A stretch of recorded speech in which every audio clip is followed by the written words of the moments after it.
ఈరోజు ఈ వీడియోలో తెలంగాణ పాఠ్యపుస్తకాలలో ఉన్నటువంటి సమాచారాన్ని తెలుసుకుంటున్నాం. తెలంగాణ పాఠ్యపుస్తకాల సమాచారం మరి ఏ పరీక్షలకు ఉపకరిస్తుంది అని అంటే తెలంగాణ రాష్ట్రంలో నిర్వహించేటువంటి గురుకుల పీజీటీ పరీక్షకు, అదేవిధంగా టీజీటీ పరీక్షకు, జేఎల్ పరీక్షకు, డిఎల్ పరీక్షకు, అదేవిధంగా చూసినట్లయితే స్కూల్ అసిస్టెంట్కు, ఎల్పీకి, అదేవిధంగా టెట్కు కూడా టీచర్స్ ఎలిజిబిలిటీ టెస్ట్కు కూడా ఈ పాఠ్యాంశాలు అనేటువంటివి ఉపయోగపడతాయి. అంటే మామూలుగా చాలా వరకు ఏమంటారని అంటే టెక్స్ట్ బుక్స్ కవులే కదా, మామూలుగా చదువుకుంటే సరిపోతుంది కదా అని అనుకుంటారు. కానీ చాలా డెప్త్గా చదవాలండి. పోయినసారి తెలంగాణ రాష్ట్రంలో నిర్వహించినటువంటి స్కూల్ అసిస్టెంట్ పరీక్షలో మాత్రము ఈ స్కూల్ అసిస్టెంట్ పరీక్షలో మొత్తము ఈ టెక్స్ట్ బుక్ల నుంచే ప్రశ్నలు అడగడము జరిగింది. కాబట్టి జాగ్రత్తగా కాన్సన్ట్రేషన్ చేయాల్సినటువంటి అవసరము ఉన్నది. మరి ఈరోజు ముందుగా మనము ఈ 9వ తరగతి పాఠ్యాంశాలను, తర్వాత 10వ తరగతి పాఠ్యాంశాలను తెలుసుకున్న తర్వాత మళ్ళీ 6, 7, 8 తరగతుల యొక్క పాఠ్యాంశాలను తెలుసుకుందాం.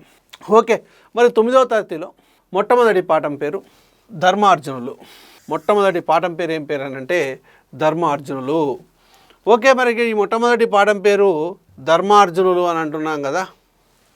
ఈ ధర్మార్జునులు అనేటువంటి చూసినట్లయితే ధర్మరాజు మరియు అర్జునులు. ధర్మరాజు మరియు అర్జునులు ద్వంద్వ సమాసము. ధర్మరాజు మరియు అర్జునుడు ద్వంద్వ సమాసము.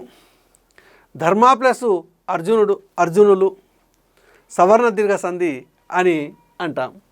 ఓకే, ఈ ధర్మరాజు అనేటువంటి పాఠ్యభాగాన్ని చూసినట్లయితే అసలు ఈ ధర్మరాజు అనేటువంటి పాఠ్యభాగానికి చూసినట్లయితే అసలు ఈ పాఠ్యభాగం యొక్క ఉద్దేశం ఏంటిది, ఈ పాఠ్యభాగాన్ని 9వ తరగతిలో ఎందుకు పెట్టాల్సి వచ్చింది, ఈ పాఠ్యభాగాన్ని రచించినటువంటి కవి ఎవరు అనేటువంటివి ఇక్కడ మనము చూస్తాం. ఓకే, కావ్య ఆరంభంలో ఇంద్రప్రస్థపుర వర్ణంలో భాగంగా దానికి రాజైనటువంటి ధర్మరాజు అతని యొక్క సోదరుల యొక్క గుణగణాలను గురించి తెలియజేయడమే ఈ పాఠ్యభాగం యొక్క ముఖ్యమైనటువంటి ఉద్దేశం. అంటే కావ్యం యొక్క మొదట్లో ధర్మరాజు అతని యొక్క సోదరులు, అతని యొక్క సోదరులు అంటే ఎవరు? ధర్మరాజుతో పాటు భీముడు, అర్జునుడు, నకులుడు, సహదేవుడు, వీళ్ళ యొక్క గుణగణాలను తెలియజేయడమే ఈ పాఠ్యభాగం యొక్క ముఖ్యమైనటువంటి ఉద్దేశం అని చెప్పుకోవచ్చు. మరి ప్రస్తుత పాఠ్యభాగము ధర్మార్జునులు అనేటువంటి పాఠ్యభాగము చేమకూర వెంకట కవి రచించినటువంటి ఈయన ప్రబంధ కవి. ఈ చేమకూర వెంకట కవి రచించినటువంటి విజయ విలాసం అనేటువంటి ప్రబంధములోని ప్రథమాశ్వాసంలోనిది. ఈ విజయ విలాసం అనేటువంటి ప్రబంధంలో మొత్తము 3 ఆశ్వాసాలు ఉంటే ఆ 3 ఆశ్వాసాల్లో ప్రథమాశ్వాసం నుంచి ఈ ధర్మార్జునులు అనేటువంటి పాఠ్యభాగము గ్రహింపబడింది. సార్, మరి విజయ విలాసం ప్రబంధం అని అంటున్నాం కదా, కాబట్టి ఈ పాఠ్యభాగంలో ఉన్నటువంటి ప్రక్రియ ఏంది అని అంటే ప్రబంధం. అసలు ప్రబంధము అని అంటే ఏంటి అని చూసినట్లయితే అంటే ప్రకృష్టమైన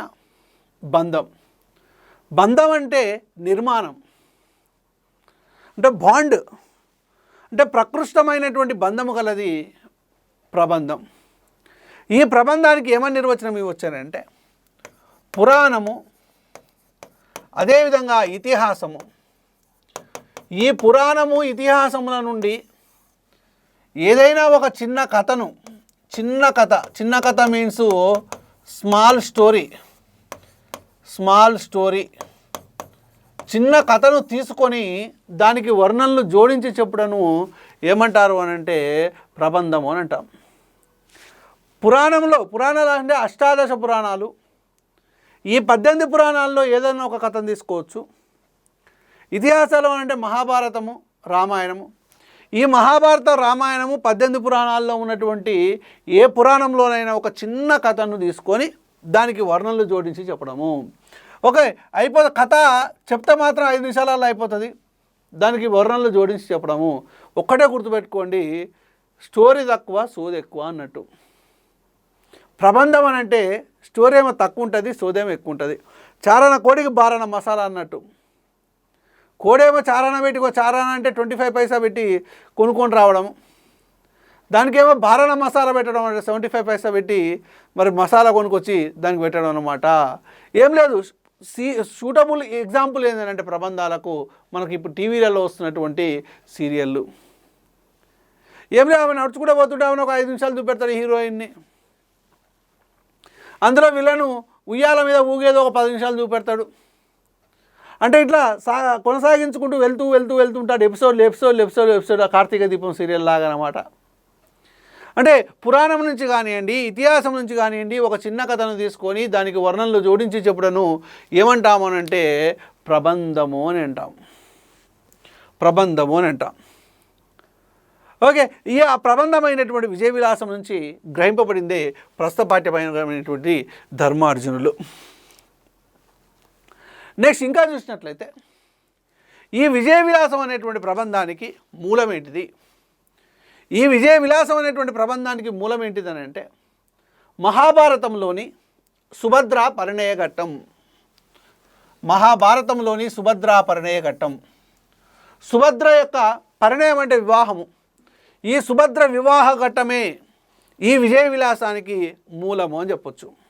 అంటే ఈ ఇతిహాసమైనటువంటి మహాభారతములోని ఒక ఘట్టాన్ని తీసుకొని, ఒక చిన్న కథను తీసుకొని దానికి వర్ణనలు జోడించి విజయ విలాసం అనేటువంటి ఒక ప్రబంధాన్ని రాసిండు. ఎవరు అని అంటే చేమకూర వెంకట కవి. చేమకూర వెంకట కవి యొక్క కాలము ఎంత అంటే 17వ శతాబ్దము. చేమకూర వెంకట కవి కాలం ఎంత అంటే 17వ శతాబ్దము. ఈయన ఎవరి యొక్క ఆస్థాన కవి అని అంటే తాంజావూరును పాలించినటువంటి రఘునాథ నాయకుని యొక్క ఆస్థాన కవి. తాంజావూరును పరిపాలించినటువంటి రఘునాథ నాయకుని యొక్క ఆస్థాన కవి చేమకూర వెంకట కవి. తాంజావూరు పాలకుడైనటువంటి రఘునాథ నాయకుని యొక్క ఆస్థాన కవి చేమకూర వెంకట కవి. చేమకూర వెంకట కవి రఘునాథ నాయకునికి ఒక కావ్యాన్ని అంకితమిద్దామని అనుకొని సారంగధర చరిత్ర అనేటువంటి ఒక కావ్యాన్ని రాస్తాడు. ప్రబంధాన్ని రాసి అంకితం ఇద్దామని అనుకుంటాను, కానీ అంకితం ఇయ్యదగు లక్షణాలు సారంగధర చరిత్ర అనేటువంటి కావ్యంలో లేకపోయేసరికి దాన్ని అంకితం ఇవ్వకుండా మళ్ళీ ఇంకొక కావ్యాన్ని రాస్తాడు. అదే విజయ విలాసం అనేటువంటి ఒక కావ్యాన్ని రాసి దాన్ని ఈ తాంజావూరు పాలకుడైనటువంటి రఘునాథ నాయకునికి అంకితం ఇవ్వడము జరుగుతుంది. ఓకే, మరి ఇక్కడ ఈ తంజావూరు పరిపాలకుడైనటువంటి రఘునాథ నాయకుడు యొక్క సభ పేరు అంటే ఇక్కడ శ్రీకృష్ణదేవరాయల యొక్క సభాభవనం పేరు భువన విజయం అని అంటాం కదా. ఈ రఘునాథ నాయకుని కూడా ఒక సభాభవనం ఉంటుంది, అదే విజయ భవనము. ఓకే, మరి ఇక్కడ శ్రీకృష్ణదేవరాన్ని ఆంధ్ర భోజుడు అని అంటే ఈయనను అభినవ ఆంధ్ర భోజుడు అని అంటారు. అభినవ ఆంధ్ర భోజుడు. తంజావూరును పరిపాలించినటువంటి రఘునాథ నాయకునికి ఉన్నటువంటి బిరుదు ఏంటిదంటే అభినవ ఆంధ్ర భోజనుడు. సభా భవనం పేరు విజయ భవనం. ఓకే, సారంగధర చరిత్రకు అంకితం ఇవ్వదగు లక్షణాలు లేనందున విజయ విలాసం అనేటువంటి ఒక కావ్యాన్ని రాసిండు చేమకూర వెంకట కవి. ఆ కావ్యాన్ని, ఆ ప్రబంధాన్ని రఘునాథ నాయకునికి అంకితం ఇవ్వడము జరిగింది. ఓకే, మరి చేమకూర వెంకట కవి యొక్క బిరుదులేంటివి అని చూసినట్లయితే ప్రతిపద్య చమత్కారచనుడు, ప్రతిపద్య చమత్కృత చనుడు. అంటే ప్రతి పద్యాన్ని చమత్కారముతోటి, చమత్కృతితోటి రచించేటువంటి శక్తి ఉన్నటువంటి కవి ఎవరయ్యా అని అంటే చేమకూర వెంకట కవి. అందుకనే ఆయన ప్రతిపద్య చమత్కృత చనుడు అంటారు. అదేవిధంగా శ్లేష యమక చక్రవర్తి అనేటువంటి బిరుదు కూడా ఉన్నది. శ్లేష యమక చక్రవర్తి ఎందుకని అంటామనంటే ఈయన రాసినటువంటి విజయ విలాసంలో శ్లేషాలంకారాన్ని, యమకాలంకారాలను ఎక్కువగా వాడడం జరిగింది. శ్లేష అనేటువంటి అర్ధాలంకారాన్ని, యమకము అనేటువంటి శబ్దాలంకారాలను ఎక్కువగా వాడాడు కాబట్టి ఈయనను శ్లేష యమక చక్రవర్తి అని అన్నారు. ఓన్లీ యమక చక్రవర్తి ఎవరయ్యా అంటే రామరాజభూషణుడు. తన వసు చరిత్రలో యమకాలంకారాలను ఎక్కువగా వాడి యమక చక్రవర్తి అని పిలిపించుకున్నటువంటి కవి రామరాజభూషణుడు అయితే ఈయన శ్లేషయమక చక్రవర్తి ఎవరు అని అంటే చీమకూర వెంకట కవి అంటారు. ఇక్కడ ఎయ్యడమేలే జూదురు గ్రహింపరు జానలు జారుపాటులన్. ఎయ్యడయేలే చూదురు గ్రహింపరు జానలు జారుపాటులన్. ఇది చీమకూర వెంకట కవి అని చెప్పడం జరిగింది. అసలు ఈ విజయ విలాసానికి మూలము మహాభారతంలోని సుభద్రాపరిణయ ఘట్టం. ఈ విజయ విలాసానికి చీమకూర వెంకట కవి రాసినటువంటి విజయ విలాసానికి మరి మహాభాష్యం వంటి వ్యాఖ్య రాసింది ఎవరు అనంటే తాపిధర్మారావు. ఈ తాపిధర్మారావు రాసినటువంటి హృదయోల్లాస వ్యాఖ్య ఇది ఒకసారి పడ్డది బిట్టు. విజయ విలాసానికి మహాభాష్యం వంటి వాక్య రాసింది తాపిధర్మారావు. ఆ వ్యాఖ్యానం పేరేం పేరనంటే హృదయోల్లాస వ్యాఖ్య. ఈ హృదయోల్లాస వ్యాఖ్యకు 1971లో కేంద్ర సాహిత్య అకాడమీ అవార్డు కూడా రావడం జరిగింది. కేంద్ర సాహిత్య అకాడమీ అవార్డు కూడా రైట్. హృదయోల్లాస వ్యాఖ్యకు కేంద్ర సాహిత్య అకాడమీ అవార్డు కూడా రావడము జరిగింది. ఓకే, మరి ఏంది సార్ ఈ విజయ విలాసం ఏంది, ఇదంతా ముచ్చట ఏంది అని చూసినట్లయితే అసలు ఈ విజయ విలాసంలో ప్రధాన రసం ఏంటిదనంటే శృంగారం. ప్రధానమైనటువంటి రసం ఏంటంటే శృంగారం. విజయ విలాసంలో ఒక చెప్తాడు, మామకాగమన వార్తను మామకు ఆగమన వార్తను ఎరంగింపుము. మామకు ఆగమన వార్తను ఎరంగింపుము అని శ్లేష ఇలా 3 అర్థాలు ఉంటాయి. మామకు ఆగమన వార్త, మామకు గమన వార్త, ఇట్లా చెప్పమనేటువంటి ఒక 3 అర్థాలు ఉంటాయి. అందుకనే మరి అనేక అర్థాలు వచ్చేటువంటి అలంకారము శ్లేషాలంకారము, డబుల్ ట్రిపుల్ మీనింగ్స్ వచ్చేటువంటి అలంకారము శ్లేషాలంకారము. రసం మాత్రం శృంగారం. ఎందుకనంటే ప్రబంధాలలో ప్రధానమైనటువంటి రసం శృంగారమే కాబట్టి. నెక్స్ట్ ఇంకా చూసినట్లయితే ఈ విజయ విలాసంలో అసలు విజయుడు అంటే ఎవరు అని చూసినట్లయితే విజయుడు అని అంటే అర్జునుడు. విజయుడు అని అంటే ఎవరు అని అంటే అర్జునుడు. ఓకే, ద్రౌపది యొక్క స్టోరీ చెప్తాను, జాగ్రత్త అయినండి. ద్రౌపది యొక్క తండ్రి అయినటువంటి ద్రుపద మహారాజు స్వయంవరం ప్రకటిస్తాడు. స్వయంవరం ప్రకటించినటువంటి సందర్భంలో పాండవులు కౌరవులు అందరూ వెళ్తారు. స్వయంవరంలో పరీక్ష ఏంటంటే మత్స్యయత్నాన్ని కొట్టడము. అంటే పైన అద్దం ఉంటుంది, కింద నీళ్లుంటాయి. పైన అద్దంలో చూసుకుంటూ కింద బాణాన్ని కొట్టాలి. అంటే కింద అంటే నీళ్ళల్లో చేపలు ఉంటాయి, చేపలు తిరుగుతూ ఉంటాయి. పైన అద్దంలో చూసుకుంటూ చేపను కొట్టాలన్నమాట. అది మరి స్వయంవరం పరీక్ష. ఈ స్వయంవర పరీక్షలో అందరూ ఓడిపోతారు. మరి విలువిద్యలో ప్రావీణుడైనటువంటి అర్జునుడు స్వయంవరంలో నెగ్గుతాడు. మరి నెగ్గడంతో ద్రుపద మహారాజు ద్రౌపదినిచ్చి సాగదోలుతాడు. అంటే ద్రౌపది, అదేవిధంగా పాండవులు 5 ద్రౌపదిని తీసుకొని ఇంటికి వస్తారు.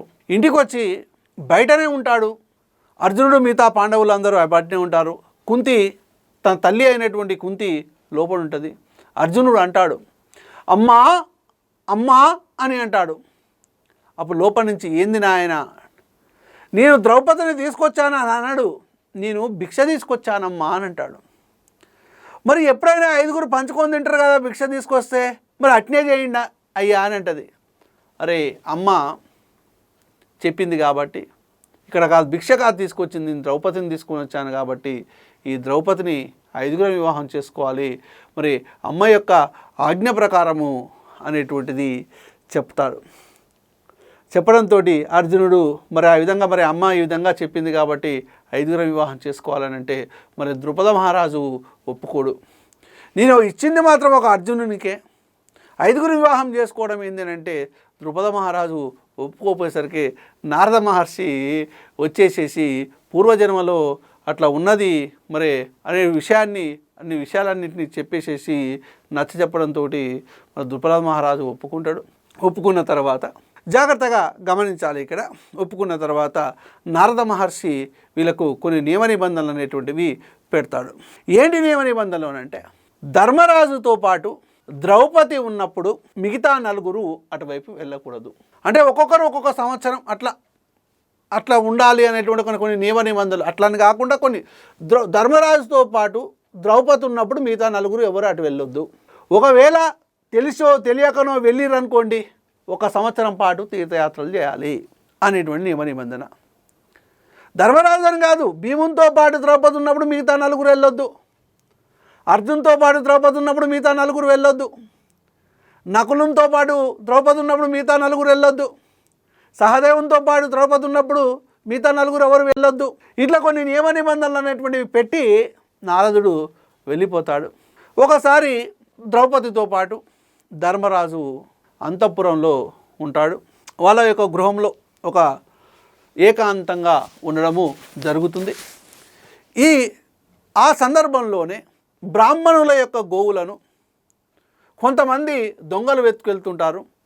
అప్పుడు బ్రాహ్మణులు అర్జునుడి దగ్గరికి వచ్చి మొరపెట్టుకుంటారు, మా యొక్క గోవులను దొంగలు వెతుకెళ్తున్నారు, ఆ దొంగల బారి నుండి ఏ విధంగానైనా కాపాడాలి, ఓ అర్జున మరి కాపాడు, మా గోవులను కాపాడు అని మొరపెట్టుకోవడంతో అర్జునుడు మరి ఆయుధాలు తీసుకోవడం కొరకు ధర్మరాజు ఏకాంతంగా ఉన్నటువంటి ఆ అంతఃపురంలోకి వెళ్ళి ఆయుధాలు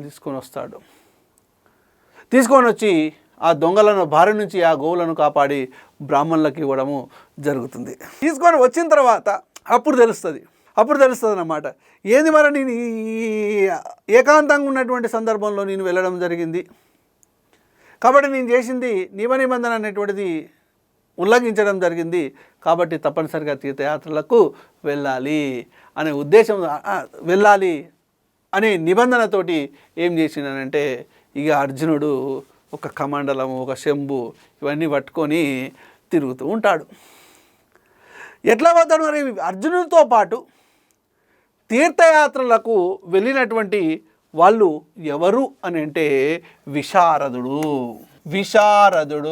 అర్జునుడితో పాటు తీర్థయాత్రలకు వెళ్ళింది ఎవరు అని అంటే విశారదుడు.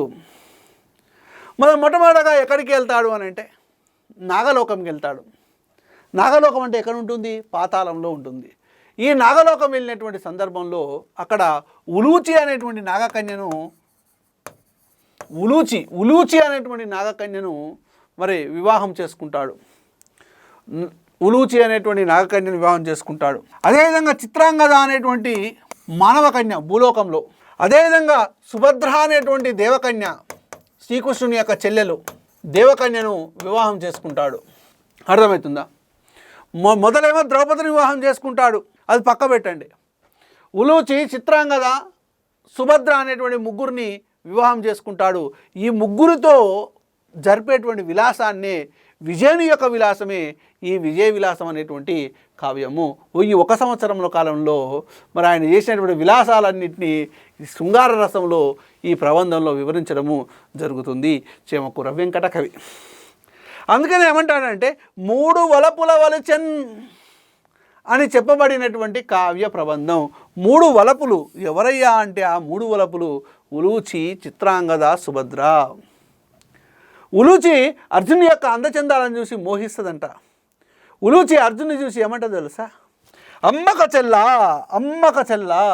నా హృదయం అమ్మక చెల్లదా, అమ్మక చెల్ల నా హృదయాన్ని అమ్మడానికి చెల్లదా అని వాక్యప్రయోగము ఈ చేమకూర వెంకట కవి ఉలూచి చేత చెప్పించడము జరుగుతుంది. ఓకే, మరి ఇంకా చూసినట్లయితే పాఠ్యభాగ విశేషాల విషయానికి వచ్చినట్లయితే ఇంతకుముందు చెప్పినటువంటివే మళ్ళీ ఒకసారి. పాండవులు ఏ పురాన్ని రాజధానిగా చేసుకొని పరిపాలించారు అని అంటే ఇంద్రప్రస్థపురాన్ని. పాండవుల యొక్క నియమావళిని అనుసరించి అర్జునుడు ఏం చేస్తాడు అని అంటే తీర్థయాత్రలు చేస్తాడు. చేమకూర వెంకటకి తీర్థయాత్రలకు అర్జున్తో పాటు వెళ్ళింది ఎవరు? విశారదుడు. ఇంద్రుని యొక్క కుమారుల విషయానికి వచ్చినట్లయితే జయంతుడు, అదేవిధంగా అర్జునుడు వరపుత్రుడు. అంటే ఇంద్రుని యొక్క వరం ద్వారా కుంతికి పాండరాజుకు జన్మించినటువంటి వాడు అర్జునుడు. ఈ అర్జున్నే విజయుడు అని అంటారు, కిరీటి అని అంటారు. పార్థుడు అని అంటారు. ఇట్లా చాలా పేర్లు అనేటువంటివి ఉన్నాయి. కాబట్టి ఇక్కడ విజయుడు అనేటువంటి పేరు తీసుకొని విజయుని యొక్క విలాసాన్ని 3 అశ్వాసాల్లో ఒక శృంగార రస ప్రబంధంగా మరి తీర్చిదిద్దడం జరిగింది చేమకూర వెంకట కవి. మరి ఇక్కడ తీర్థయాత్రల సమయంలో ఉలూచి చిత్రాంగద సుభద్రలను వివాహం చేసుకున్నాడు. ఉలూచి అనేటువంటి నాగకన్యను వివాహం చేసుకున్నాడు. ఉలూచి అనేటువంటి నాగకన్యను స్వయంవరం ద్వారా వివాహం చేసుకున్నాడు. స్వయంవరం అక్కడ కూడా స్వయంవరం ప్రకటిస్తే ఈ స్వయంవరం ద్వారా వివాహం చేసుకున్నాడు. ఈ ఉలూచికి అర్జునుని కలిగినటువంటి కుమారుడు ఎవరయ్యా అంటే ఇలావంతుడు. ఎవరు అని అంటే ఇలావంతుడు. నెక్స్ట్ మలధ్వజుని కుమార్తె అయినటువంటి చిత్రాంగద అనేటువంటి మానవ కన్యను ఆర్ష వివాహం చేసుకున్నాడు. ఈ ఆర్ష వివాహం అనేటువంటి పద్ధతిలో పెళ్లి చేసుకున్నాడు. ఈ చిత్రాంగదకు అర్జునికి వెళ్ళినటువంటి కుమారుని పేరు బభ్రువాహనుడు. ఉలూచికి అర్జునికి వెళ్ళినటువంటి కుమారుని పేరు ఇలావంతుడు. మలయధ్వజుని యొక్క కుమార్తె అయినటువంటి చిత్రాంగద అనేటువంటి మానవ కన్యను వివాహం చేసుకున్నాడు ఆర్ష వివాహం పద్ధతిలో. మరి ఆ మానవ కన్య అయినటువంటి చిత్రాంగదకు అర్జునికి కలిగినటువంటి కుమారుడు ఎవరయ్యా అంటే బభ్రువాహనుడు. ఎవరు? బభ్రువాహనుడు. తర్వాత రోహిణి వసుదేవుల యొక్క కుమార్తె అయినటువంటి శ్రీకృష్ణుని చెల్లెలైనటువంటి సుభద్ర అనేటువంటి దివిజ కన్యను గాంధర్వ వివాహం చేసుకున్నాడు. ఆయన ఆ సుభద్రకు అర్జునికి కలిగినటువంటి కుమారుని పేరు అభిమన్యుడు. ఉలూచికి అర్జునికి కలిగినటువంటి కుమారుని పేరు ఇలావాహనుడు. ఉలూచి, బభ్రువాహనుడు, చిత్రాంగద, నెక్స్ట్ అభిమన్యుడు, సుభద్ర. రైట్. ఇలావాహనుడు, ఉలూచి, బభ్రువాహనుడు, చిత్రాంగద, అభిమన్యుడు, సుభద్ర. ఇవి అంటే వీరు ముగ్గురు అర్జునికి యొక్క కుమారులు. మరి ద్రౌపదికి కలిగినటువంటి కుమారుడు ఒక ఆయన ఉంటాడు. ద్రౌపదికి పాండవులకు కలిగినటువంటి కుమారులను ఏమంటారంటే ఉప పాండవులు అని అంటారు. ఉప పాండవులు. ఒక మొత్తం మీద అర్జునికి 4 భార్యలు: ద్రౌపది, ఉలూచి, చిత్రాంగద, సుభద్ర. ఓకే. ఈ కావ్యంలో అర్జునుడు ధీరోద్ధాతుడు, నాయకుడైనటువంటి అర్జునుడు ధీరోద్ధాతుడు. యమధర్మరాజు యొక్క వరపుతుడు ధర్మరాజు. పాండురాజు కుంతీల యొక్క పెద్ద కుమారుడే ధర్మరాజు. ఒక్కొక్కరు ఒక్కొక్క వరం చేత జన్మిస్తారు. ధర్మరాజు ఏమో యమధర్మరాజు యొక్క వరం చేత జన్మిస్తాడు. నెక్స్ట్ భీముడేమో వాయుదేవుడి యొక్క వరం వల్ల, అర్జునుడేమో ఇంద్రుని యొక్క వరం వల్ల, నకుల సహదేవులేమో అశ్విని దేవతల యొక్క వరం వల్ల జన్మిస్తారు. ఓకే. ఇంకా చూసినట్లయితే సౌందర్యానికి లోకప్రసిద్ధుడైనటువంటి వ్యక్తి జయంతుడు. ఇంతకుముందే చెప్పాను, ఇంద్రుని యొక్క కుమారులలో జయంతుడు ఒకడు. కుసుమ కోమల భావములో కూర్చువేల సరస కవులకు కులములను నెరసులేక జారు మకరంద దారల తీరు రసము తేలికన చిల్కు మా ముద్దు తెలుగు పలుకు. సిరసనగల్లు కృష్ణమాచార్య అనేటువంటి ఆయన ఈ పద్యం రాసింది. మళ్ళీ ఒకసారి చెప్తా చూడండి, డైరెక్ట్ అర్థుడు బిట్లు. కుసుమ కోమల భావములో కూర్చువేల సరస కవులకు కలములను నెరసులేక జారు మకరంద దారల తీరు రసము తేలికన చిల్లుకు మా ముద్దు తెలుగు పలుకు. తేలికన జిల్లుకు మా ముద్దు తెలుగు పలుకు. సిరసనగల కృష్ణమాచార్య. ఓకే. ఇందులో ఇంకా పాఠ్యభాగ విశేషాల్లో భాగంగా దేవతా వృక్షాల గురించి చెప్పుకోవడం జరిగింది. మందార వృక్షము, పారిజాతము, సంతానము, తర్వాత కల్పవృక్షము. ఇవి 4 దేవతా వృక్షాలు. విష్ణుమూర్తి యొక్క శంఖం పేరు పాంచజన్యము. ఓకే. ఇది మరి ధర్మార్జునులు అనేటువంటి పాఠ్యభాగానికి సంబంధించి ధర్మార్జునులు అనేటువంటి పాఠ్యభాగాన్ని రాసినటువంటి వ్యక్తి చేమకూర వెంకట కవి. ధర్మార్జునులు అనేటువంటి పాఠ్యభాగ ప్రక్రియ ప్రబంధం. ధర్మార్జునులు అనేటువంటి పాఠ్యభాగం దేని నుంచి గ్రహింపబడింది అంటే విజయ విలాసం నుంచి గ్రహింపబడింది. విజయ విలాసం ప్రథమాశ్వాసం నుంచి గ్రహింపబడింది. విజయ విలాసానికి మూలం ఏంటిదనంటే మహాభారతంలోని సుభద్రా పరిణయ ఘట్టం. ఓకే. ధర్మార్జునులు పాఠ్యభాగం రాసినటువంటి చెమకూర వెంకట కవి ఎన్నో శతాబ్దానికి సంబంధించిన వాడంటే 17వ శతాబ్దం. తాంజావూరును పరిపాలించినటువంటి రఘునాథ నాయకుని యొక్క ఆస్థాన కవి ఎవరయ్యా అనంటే రఘునాథ నాయకుడు. ఓకేనా? రైట్. ఇది ధర్మార్జనుల గురించి. తర్వాత వీడియోలో పివి నరసింహారావు గురించి చెప్పుకుంటాం.